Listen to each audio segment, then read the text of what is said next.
하나님께서는 이스라엘 백성이 모세 지도를 따라서 애굽을 탈출하고 홍해를 건너서 3개월이 되었을 때 하나님의 십계명을 선물로 주셨습니다. 모세가 산으로 올라갔습니다. 시내산. 그리고 그곳에서 모든 구약의 말씀의 기초가 되는 그 계명들을 주셨습니다. 십계명은 출애굽기 20장 1절부터 17절까지에 기록되어 있습니다. 그리고 우리가 오늘 읽은 말씀 12절은 내 부모를 공경하라. 이 말씀은 첫 번째, 두 번째, 세 번째, 네 번째, 다섯 번째 구절입니다. 내 부모를 공경하라. 그리하면 내 하나님 여호와가 내게 준 땅에서 내 생명이 길리라. 이 말씀 우리가 그냥 마음으로 깊이 받고 감사하게 순종하면 좋은데 정말 우리 부모님들을 따라가고 그 말씀을 잘 평생 들으면 참 좋을 텐데 우리 의심 많은 우리들은 마음속에 이 계명에 대한 그런 궁금증이 먼저 듭니다. 그 궁금증들이 이런 것들이 있을 수 있습니다. 첫째 물음은 십계명과 전체 성경에서 부모 공경이 어떤 위치를 차지하고 있을까? 이런 생각이 듭니다. 십계명의 앞에 네 계명은 하나님과 사람 사이의 관계를 말하고 있습니다. 다른 신을 내게 있게 말지니라. 이 첫 번째 계명부터 안식일을 기억하여 거룩하게 지키라. 그 계명까지는 하나님과 사람 사이의 그 관계를 나타내고 오늘 우리가 함께 읽은 5계명부터 뒤에 6계명, 10계명까지는 인간과 인간 사이의 관계를 나타냅니다. 내 부모를 공경하라. 이것이 인간과 인간 사이의 관계에서 말씀하시는 하나님의 첫 번째 계명입니다. 그러면은 부모와 자식 간의 관계가 인간과 인간 사이의 관계에서 가장 중요한 그런 관계라는 말일까요? 창세기 2장에서 하나님께서 인간을 처음 만드셨을 때 아담이 독처하는 것이 좋지 못하고 돕는 배필이 없음을 보셨을 때 그의 갈빗대로 여자를 만드셨다. 이렇게 말씀합니다.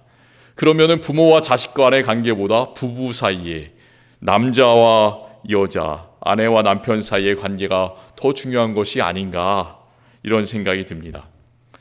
그런데 생각해 보면 부부 사이의 관계를 나타내는 간음하지 말라. 이 구절은 내 부모를 공경하라 보다 다음 뒤에 나와 있는 것을 우리가 보게 됩니다. 저는 이렇게 말씀을 읽을 때 좀 궁금증이 많습니다. 두 번째 궁금증.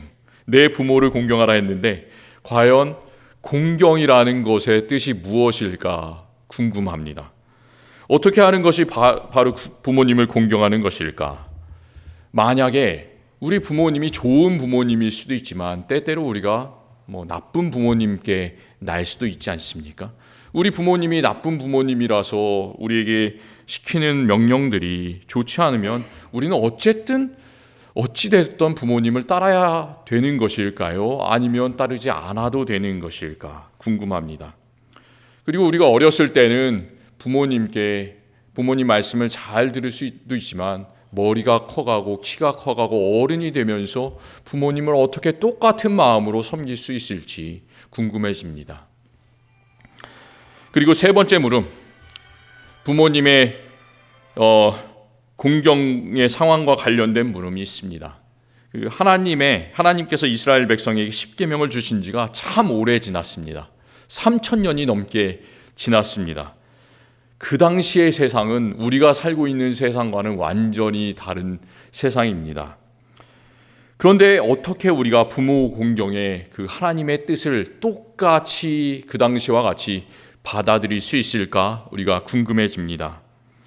그리고 부모님을 섬기는 것이 단지 이 하나님의 말씀에만 기록되어 있는 것이 아니라 세상의 모든 문화에서, 세상의 모든 종교에서, 세상의 모든 나라들이 다 부모님을 섬기라고 이렇게 이야기를 하는데 과연 성경에서 말씀하고 있는 부모 공경은 다른 문화에서 말하고 있는 부모 섬김과 어떻게 다른 것인가 우리가 궁금해집니다. 또 오늘 말씀 자체에서도 궁금해질 수가 있습니다. 오늘 말씀에서는 부모를 공경하라. 그리하면 하나님 여호와가 너에게 준 땅에서 내 생명이 길리라 이렇게 말씀하셨는데, 과연 오래 살지 못하는 사람들은 부모를 공경하지 않아서일까? 우리가 나쁜 마음으로 이렇게 생각해 볼 수도 있습니다. 저는 제가 이렇게 생각한 여러 가지 궁금증들에 대한 모든 대답을 오늘 말씀 통해서 드리려고 하는 것이 아닙니다. 또 그렇게 할 수도 없습니다. 왜냐하면 하나님의 계명은 정말로 우리에게 이렇게 하라, 짧고 아주 강한 그런 명령만을 우리에게 줍니다. 그리고 어떤 방법으로 하라는 것인지는 잘 말씀해 주지 않습니다.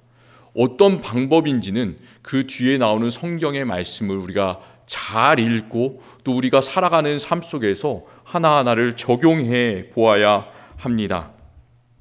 그래서 오늘 말씀 속에서 부모 공경의 방법을 일일이 우리가 생각해 보는 것보다는 하나님께서 성경을 통해서 말씀하시는 이 내 부모를 공경하라, 이 명령의 올바른 뜻이 무엇인지를 우리가 알고 또 오늘 어버이주일에 마더스데이에 이 명령을 하나님의 진정한 말씀으로 받아서 우리가 나이가 젊건 나이가 많이 들었던 간에 이 세상을 사는 모든 순간에서 이 하나님의 계명을 실천할 수 있는 저와 우리 모든 성도님들이 되었으면 좋겠습니다.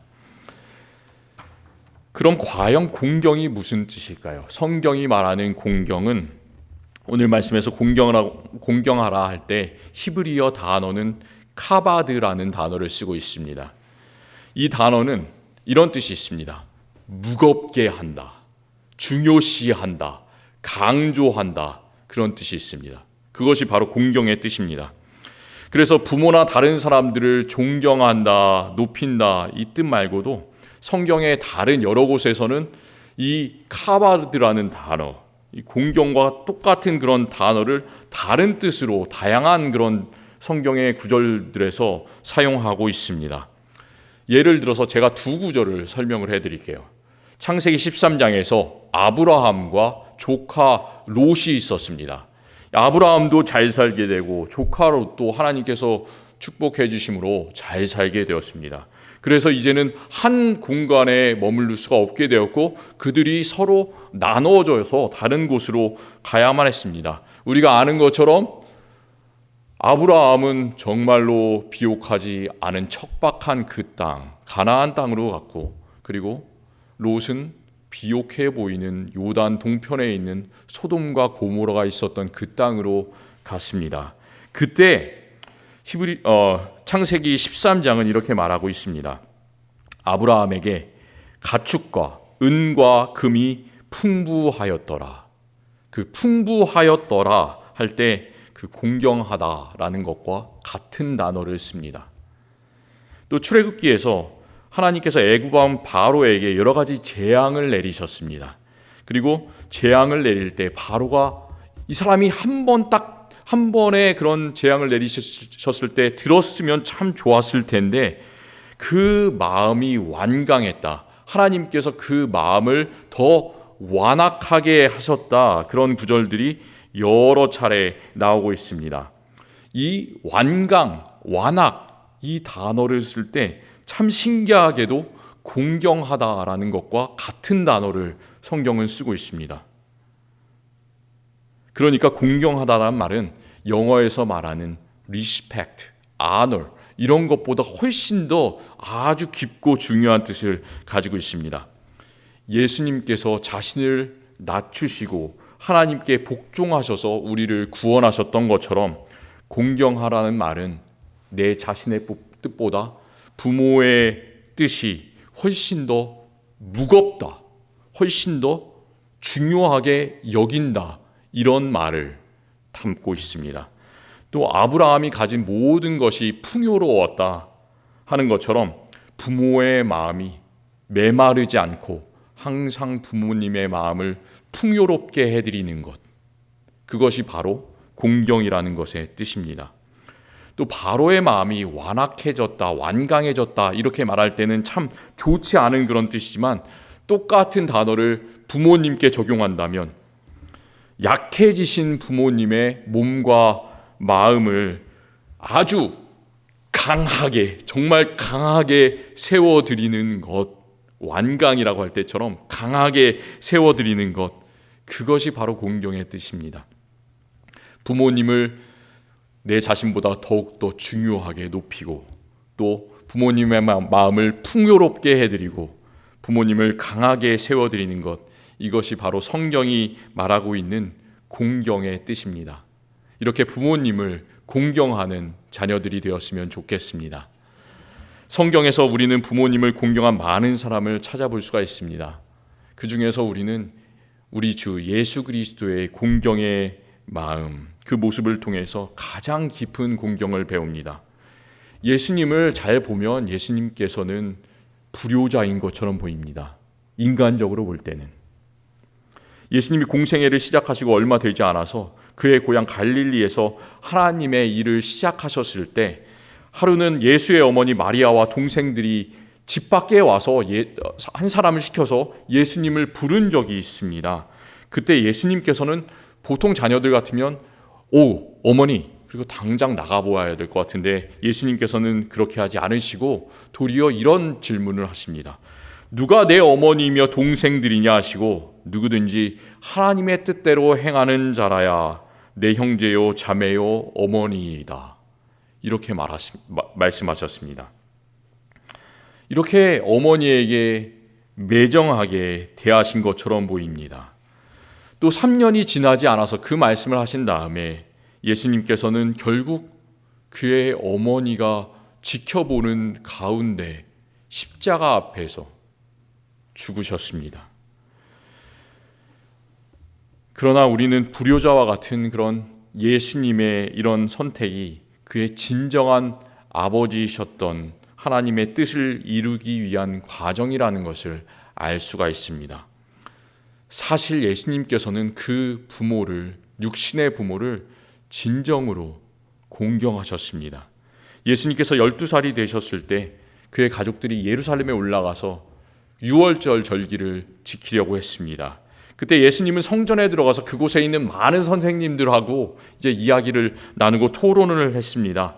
예수님의 가족들은 예수님께서 어디 계신지를 찾지 못했습니다. 그때 그 이후에 벌어진 일이 누가복음 2장 51절에서 이렇게 기록되어 있습니다. 예수께서 함께 내려가사 나사렛에 이르러 순종하여 받드시더라. 예수님께서는 어린 소년이었을 때부터 순종하여 받드시더라. 그런 항상 부모 공경의 마음을 가지고 계셨습니다. 또한 예수님께서 공생애를 시작하셨을 때 사람들은 예수님의 가르치심에 놀라면서도 이렇게 얘기를 합니다. 예수님이 시골 출신이고 또 예수님의 권위를 인정하지 않고 비웃기 위해서 이런 말을 하고 있습니다. 이 사람이 마리아의 아들 목수가 아니냐. 이 말은 예수님께서 공생애를 시작하시기 전에 오랜 기간을 그의 아버지와 함께 목수로 이름 없이 공경하며 사셨다는 것을 짧은 구절에서 보여주고 있습니다. 그리고 예수님께서 십자가에 달리셨을 때도 예수님께서는 맨 마지막 십자가상에서 7마디를 하는 그 구절 중에 어머니를 향한 이런 말씀을 하셨습니다. 여자여 보소서 아들이니이다. 그리고 그 옆에 있는 사랑하는 제자에게 보라 내 어머니라 이렇게 말씀하시면서 어머니를, 그 연로하신 어머니를 제자에게 부탁하는 그런 장면을 우리가 보게 됩니다. 우리는 나이든 부모님이 우리에게 계시다면 예수님의 이런 순종의 모습을 본받아서 부모님을 잘 섬겨드리기를 원합니다. 그리고 내가 이미 나이가 많아서 우리에게 어린 자녀 그리고 어린 손자, 손녀들이 있다면 그들의 마음을 예수님께서, 어린 소년 예수께서 부모를 섬기신 그 공경의 마음으로 똑같이 받아서 자녀들을, 손자, 손녀들을 귀히 여기시는 우리 성도님들이 되시기를 원합니다. 구약에서 부모님을 공경하라 그 하나님의 계명은 이제 시간이 지나서 신약으로도 이어집니다.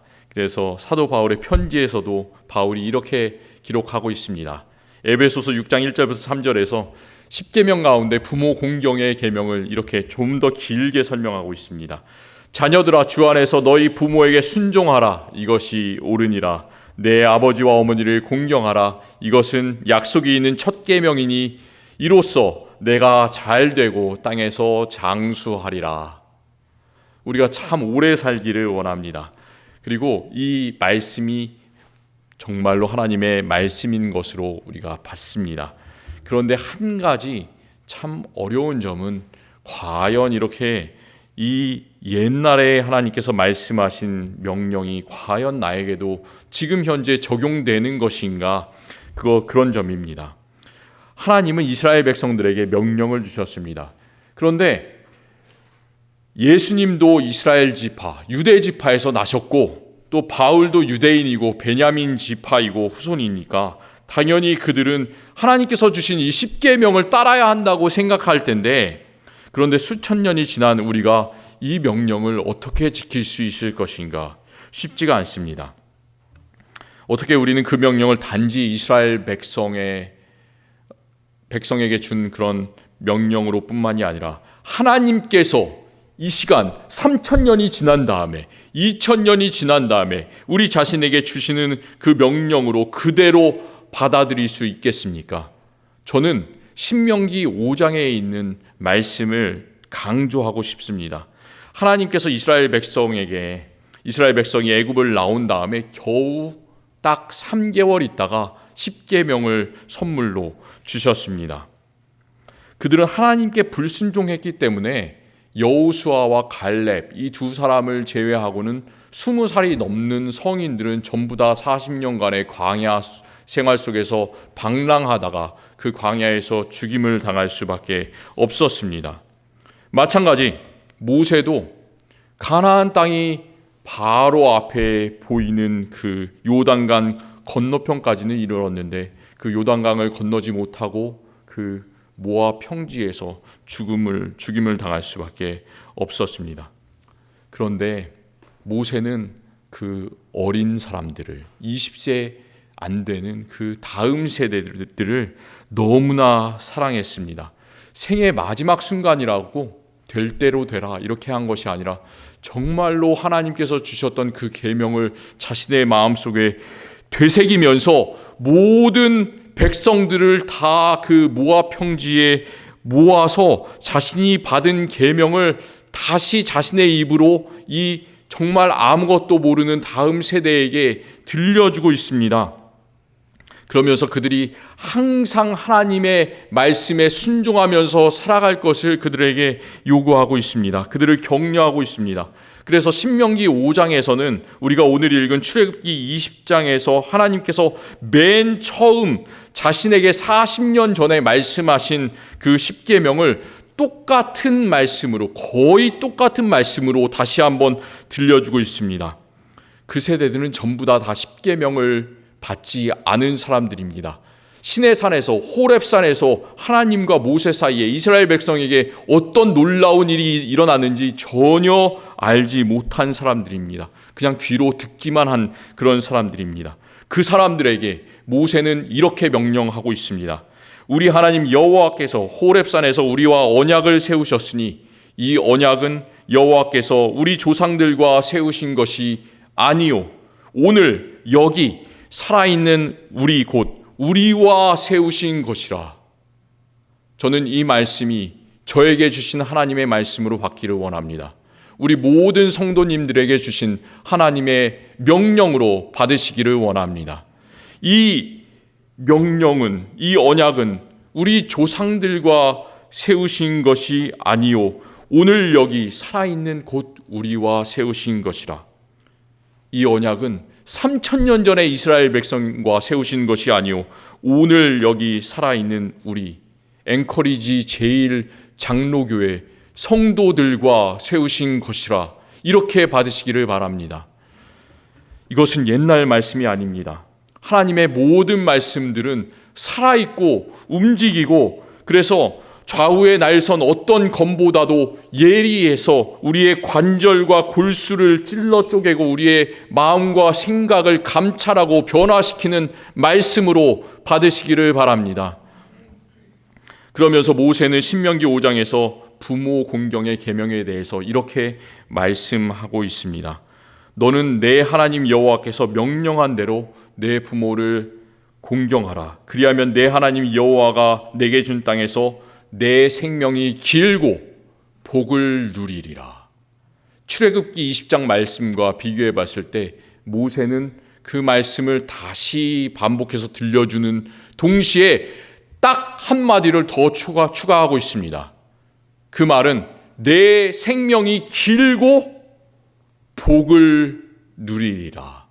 우리 모든 성도님들이 하나님의 놀라운 복을 받아 누리시는 성도님들이 되시기를 기원합니다. 우리가 이렇게 생각할 수 있습니다. 우리가 부모님을 정말로 순종한다고 해서 우리 개인의 삶이 오래 살지 못할 수도 있습니다. 우리가 빨리 죽을 수도 있습니다. 그렇지만 내 자신만을 생각해서는 안 됩니다. 하나님의 정말 높으신, 깊으신, 넓으신 눈으로 봤을 때 이스라엘 전체 백성들이 장수하고 이 땅에서 생명을 누리리라. 나는 이 땅에서 짧게 살 수 있을지는 몰라도 내 가족들이 잘 되고 내 교회가 잘 되고 하나님의 역사가 정말 처음부터 끝까지 영원히 나를 통해서 이루어지는 이 섭리의 실현을 우리가 우리 삶 속에서 바라보기를 원합니다. 그것이 바로 이 땅에서 장수하리라라는 뜻입니다. 그렇기 때문에 우리는 복을 누리리라. 내 자신이 장수하지 못할 수는 있어도 복을 누리리라. 그 말씀은 항상 실현되는 하나님의 말씀으로 받으셨으면 좋겠습니다. 어떤 일이 있더라도 세상에서 내가 어려운 일을 당할 수도 있고 때때로 가난하게 살 수 있을지는 몰라도 내 부모를 공경하라. 이 하나님의 명령을 따를 때 어떤 상황에서도 우리의 삶 가운데 하나님의 진정한 복, 그리고 우리가 천국에서 누리게 될 하늘의 복이 우리와 영원히 함께 있을 줄을 믿습니다. 우리 교회는 지난 주일부터 점심시간에 테이블 토크라는 것을 시작했습니다. 기억하십니까? 테이블 토크.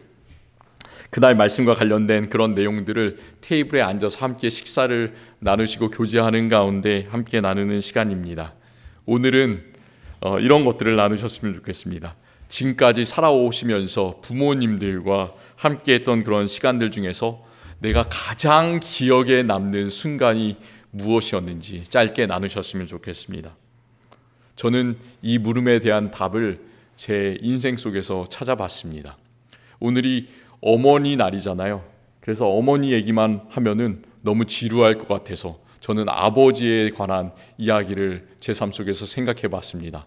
아버지 날이 되면 그때는 어머니에 관한 일화를 말씀해 드리겠습니다. 그 기억은 제 아버지에 대한 거의 첫 번째 경험입니다.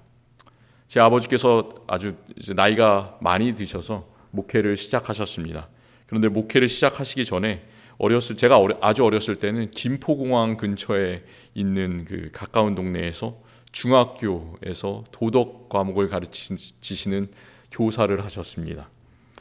제가 유치원에 들어가기 전에 하루는 아버지께서 저를 데리고 아버지께서 일하시는 그 학교로 데리고 가셨습니다. 아마도 여름이었던 것 같습니다. 날씨가 참 더웠습니다.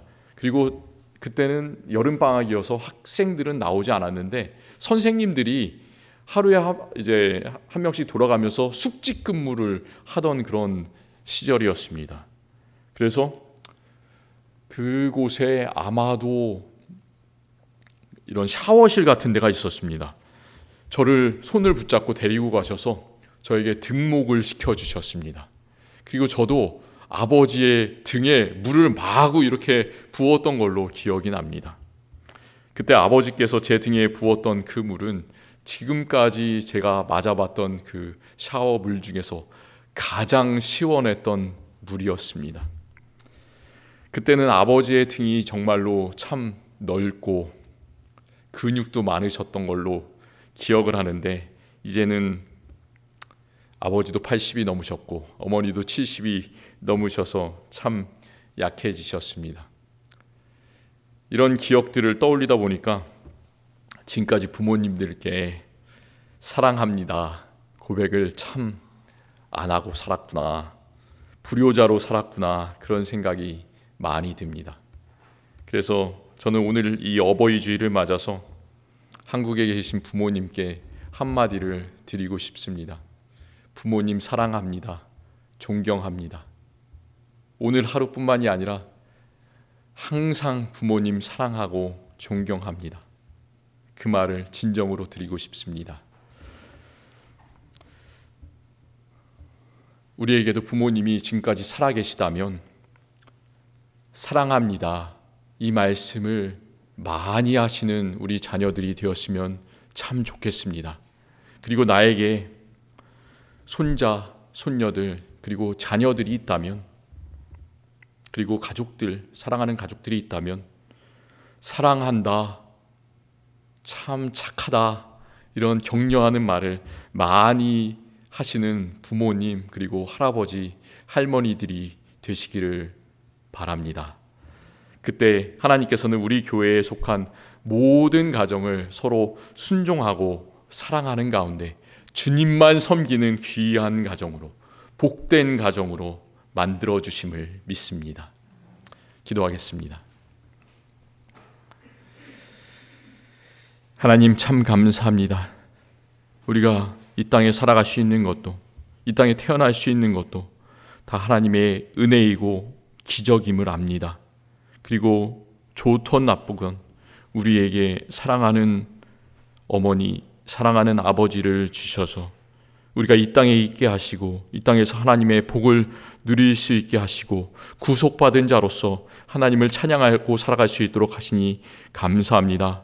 지금까지 몇십 년을 살아왔지만 우리들 부모님의 은혜를, 하나님의 은혜를 기억하지 못하고 우리의 마음대로 살아왔음을 고백합니다. 앞으로 살아가는 날 동안 부모를 공경하기를 원합니다. 우리의 자녀와 손자들을 더욱더 사랑하기를 원합니다. 너그럽게 대하기를 원합니다. 그래서 주님께서 우리에게 주신 이 귀한 가정에서 우리가 지상 천국을 누리면서 살아갈 수 있게 되기를 원합니다. 그리고 이곳에서 누리는 천국이 저 하늘나라까지 이어지는 놀라운 복으로 우리 성도들 다 채워 주옵소서. 예수 그리스도의 이름으로 간절히 기도드립니다. 아멘.